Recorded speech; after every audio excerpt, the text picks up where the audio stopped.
माझी लाडकी बहीण योजना काल झाला मोठा निर्णय, महिलांना प्रचंड मोठा धक्का. मुख्यमंत्र्यांनी दिला कडक इशारा, थेट तुरुंगात टाकू. 40 लाख महिलांचं टेन्शन वाढलंय. मुख्यमंत्री कार्यालयाकडून एका विशेष कार्यक्रमाची तारीख देखील निश्चित आहे. ज्या महिलांना पैसे आले आहेत किंवा ज्या महिलांचे पैसे येऊन बँकेतून कट झाले आहेत त्याला देखील एक वरून ऑर्डर आहे. सोबतच ज्यांनी फॉर्म भरूनही पैसे आले नाहीत त्यांच्यासाठी एक गुड न्यूज देखील व्हिडिओमध्ये असणार आहे. मुख्यमंत्र्यांकडून समस्त माता भगिनी तमाम जनतेला एक कडक इशारा देण्यात आलेला आहे, ज्याच्या माध्यमातून तुरुंगवास डायरेक्ट थेट तुरुंगात टाकण्याची त्या ठिकाणी चेतावणी देण्यात आलेली आहे.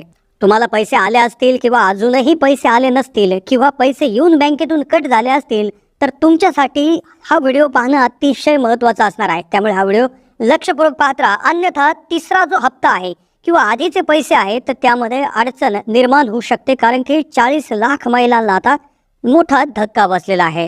व्हिडिओमध्ये सगळ्यात आधी आपण पाहूयात की तिसरा हप्ता जो आहे त्याची तारीख फिक्स करण्यात आलेली आहे अशी माहिती सूत्रांकडून येत आहे. बहुतेक महिलांना 1500 तर बहुतेक महिलांना 4500 रुपये मिळणार आहे. तर त्या हप्त्याची तारीख कोणती असणार आहे हे देखील आपण पाहणार आहोत. कोणत्या तारखेला तुम्हाला तिसऱ्या टप्प्यातले पैसे मिळतील पुढची यामध्ये लगेच व्हिडिओमध्ये आपण पाहू की 40 ते 42 लाख महिलांना आता पैसे मिळणार नाही.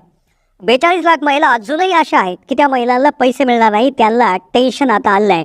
तुमचा अर्ज जरी मंजूर असेल, अप्रूव्हचा मेसेज जरी आला असेल तरी देखील पैसे मिळण्यामध्ये अडचण होऊ शकते.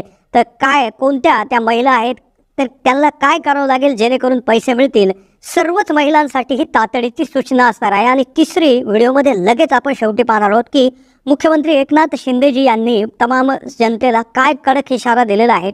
त्यांनी इशारा दिलाय की थेट तुरुंगात टाकू. मुख्यमंत्री एकनाथजी शिंदे साहेब यांनी एक इशारा दिलाय, पत्रकारांशी बोलताना हा इशारा दिलाय जो प्रत्येक महिलेला जाणून घेणं गरजेचं आहे. तर तीन अतिशय महत्त्वाच्या याच्यावर व्हिडिओ आपण बनवत आहोत. तत्पूर्वी व्हिडिओला सुरू करण्याआधी चॅनलला सबस्क्राईब करून ठेवा, बेल नोटिफिकेशन ऑन करून ठेवा, कारण की लाडक्या बहिणी संदर्भात आपण मोठ्यातली मोठी छोट्यातली छोटी प्रत्येक अपडेटवर माहिती देतच असतो. एक एक करून आपण या तीनही जे निर्णय आहेत, तीनही या गोष्टी आहेत त्याविषयी माहिती घेऊ. सर्वात आधी आपण पाहूयात की तिसरा हप्ता जो येणार आहे, म्हणजे ज्यांच्या आधीचे पैसे राहिले किंवा ज्यांना नवीन येतील त्याची तारीख कधीपर्यंत फिक्स झाली आहेत. नंतर लगेच आपण 42 महिलांना जो मोठा धक्का बसलाय, 42 लाख महिलांना जो त्या ठिकाणी पैसे न येण्याची शक्यता आहे, त्याचबरोबर सीएम शिंदे यांनी देखील कोणता इशारा दिला आहे, यामध्ये काय प्रॉब्लेम होऊ शकतो असे एक एक करून माहिती घेऊयात. तर सगळ्यात आधी पाहूयात की तिसऱ्या टप्प्याची कोणती तारीख आहे. तर त्या संदर्भात एक त्या ठिकाणी एक आर्टिकल किंवा एक अशी न्यूज त्या ठिकाणी समोर येत आहे, ज्या माध्यमातून मुख्यमंत्री कार्यालयाकडून एका विशेष कार्यक्रमाची तारीख जाहीर झालेली आहे आणि त्यानुसार तिसरा जो टप्पा आहे तर त्याविषयी एक तारीख देखील समोर येत आहे. गर्दी जमवण्यासाठी जबाबदारी तहसीलदारावर. मुख्यमंत्री व दोन्ही मुख्यमंत्री 14 सप्टेंबरला, लक्षात राहू द्या, 14 सप्टेंबरला सोलापुरात लाडक्या बहिणींना कार्यक्रमास आणण्यासाठी 400 बसगाड्या, म्हणजे सोलापूरला 14 तारखेला साधारणपणे महिला सशक्तीकरण अभियानाअंतर्गत मुख्यमंत्री माझी लाडकी बहीण वचनपूर्तीचा कार्यक्रम आता 14 सप्टेंबरला होणार आहे. पण तत्पूर्वी जे काही महिला आहेत तर त्यांच्यासाठी कडक इशारा देण्यात आलेला आहे. त्याचबरोबर ज्या 42 लाख महिला आहेत तर त्यांना आता पैसे मिळणार नाही. तिसऱ्या टप्प्याचे, दुसऱ्या टप्प्याचे कुठलेही पैसे मिळणार नाही. काय प्रॉब्लेम आहे तर हे आपण जाणून घेऊ. पण तत्पूर्वी 14 सप्टेंबरला सोलापुरातील होम मैदानावर एक कार्यक्रम होणार आहे. त्या दिवशी एकनाथजी शिंदे, उपमुख्यमंत्री देवेंद्र फडणवीस, अजित पवार, कौशल्य रोजगार उद्योजकता नाविन्यता मंत्री मंगलप्रसाद लोढा हे देखील उपस्थित असणार आहे. तर याची जी जबाबदारी आहे तर तेथील प्रशासनावर दिलेली आहे. इथे 40,000 लाभार्थ्यांची उपस्थिती असणार आहे. याची नियोजन करण्याची जबाबदारी जिल्हा प्रशासनावर आहे. त्याचबरोबर इथे माझी लाडकी बहीण योजना, मुख्यमंत्री युवा प्रशिक्षण योजना अशा अन्य शासकीय योजनांच्या लाभार्थींना कार्यक्रमासाठी आणले जाणार आहेत. आता तारीख फिक्स झाली. कोणती तारीख फिक्स झाली की मुख्यमंत्री कार्यालयाकडून एक कार्यक्रमाची तारीख निश्चित करण्यात आली. तिसरा टप्पा किंवा आधी पैसे आले नसतील तर त्याच्या संदर्भातली तारीख कदाचित असू शकते. पण तत्पूर्वी जे त्या ठिकाणी 42 लाख महिलांना खूप मोठा धक्का बसलेला आहे, आता त्यांना पैसे येण्यामध्ये अडचण तयार होऊ शकते. कोणत्या महिला आहेत, काय त्यांना करावं लागेल. पण तत्पूर्वी जे मुख्यमंत्री एकनाथ शिंदे आहे यांच्यासही 2 उपमुख्यमंत्री जे आहेत ते सप्टेंबरच्या पहिल्याच आठवड्यात वचनपूर्ती सोहळा नियोजित होता. पण राष्ट्रपती 2 दिवस राज्याच्या दौऱ्यावर असून गणेश उत्सवाला देखील 7 सप्टेंबरपासून सुरुवात होत आहे. त्यामुळे जो वचनपूर्ती सोहळा होता तो लांबणीवर पडला. आता मुख्यमंत्री कार्यालयाकडून जिल्हा प्रशासनाला पत्र प्राप्त झाले असून तो कार्यक्रम आता 14 सप्टेंबर रोजी होम मैदानावर होणार आहे. कार्यक्रमाची वेळ पुढील 5 ते 6 दिवसात निश्चित होईल. सगळ्यात महत्त्वाची गोष्ट म्हणजे आतापर्यंत ज्यांना पैसे आले नाही किंवा ज्यांचे आले, तिसरा टप्पा बाकी आहे, तर कदाचित तुम्हाला 14 सप्टेंबर रोजीपर्यंत पैसे येऊ शकतात, असं आपण त्या ठिकाणी एक अपेक्षा करू शकतो. यासोबतच मुख्यमंत्र्यांनी कडक इशारा दिलाय आणि कोणत्या 42 लाख महिला आहेत की ज्यांना पैसे यायला अडचण होऊ शकते, मोठा धक्का आहे. पण तत्पूर्वी एक मोठी गुड न्यूज शिंदे सरकारकडून देण्यात आलेली आहे, ती म्हणजे अर्ज भरण्याची जी शेवटची तारीख होती ती 31 ऑगस्ट त्या ठिकाणी होती आणि आता ती वाढून जवळपास ही निरंतर असणार आहे असं सांगण्यात आलेलं आहे. तर असं सूत्रांकडून असंही समजलेलं आहे की ही जी काय अर्ज भरण्याची तारीख आहे तर ती सप्टेंबरमध्ये देखील आता सुरू राहणार आहे. तुम्ही अजूनही नारी शक्ती ॲप दूधच्या या दृष्टीने किंवा वेबसाईटवर देखील तुम्ही फॉर्म भरू शकता.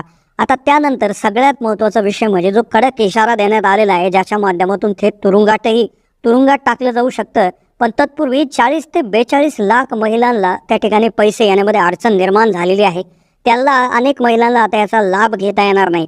का तर त्यांचं आधार कार्ड बँकशी लिंक नाही आहे. अशा जवळपास पात्र महिला, म्हणजे तुमचा अर्ज मंजूर झाला आहे, सगळं झालं आहे, पण तरी देखील तुमचं आधार कार्ड जे आहे बँकला लिंक नसल्यामुळे 40 ते 42 लाख महिलाचं जे लिंकिंग झालेलं नाही आहे, न्यूज 18च्या रिपोर्टनुसार 40 ते 42 लाख ज्या काही महिला आहेत तर त्यांचं अजूनही आधार लिंकिंग झालेलं नाही. तर त्यांना तात्काळ ते करून घेणं गरजेचं आहे, अन्यथा त्यांना पैसे त्या ठिकाणी मिळणार नाही आणि ज्यावेळेस आधार लिंकिंग होईल त्यानंतरच त्यांना पैसे मिळायला सुरुवात होऊ शकते. आता जो कडक इशारा कशा पद्धतीनं देण्यात आलेला आहे, काय काय हे असणार आहे, तर त्यांनी एका पत्रकाराशी बोलत असताना त्यांनी सांगितलंय की गैरप्रकार यामध्ये खपवून घेणार नाही, तुरुंगात टाकू सीएम शिंदेंचा इशारा.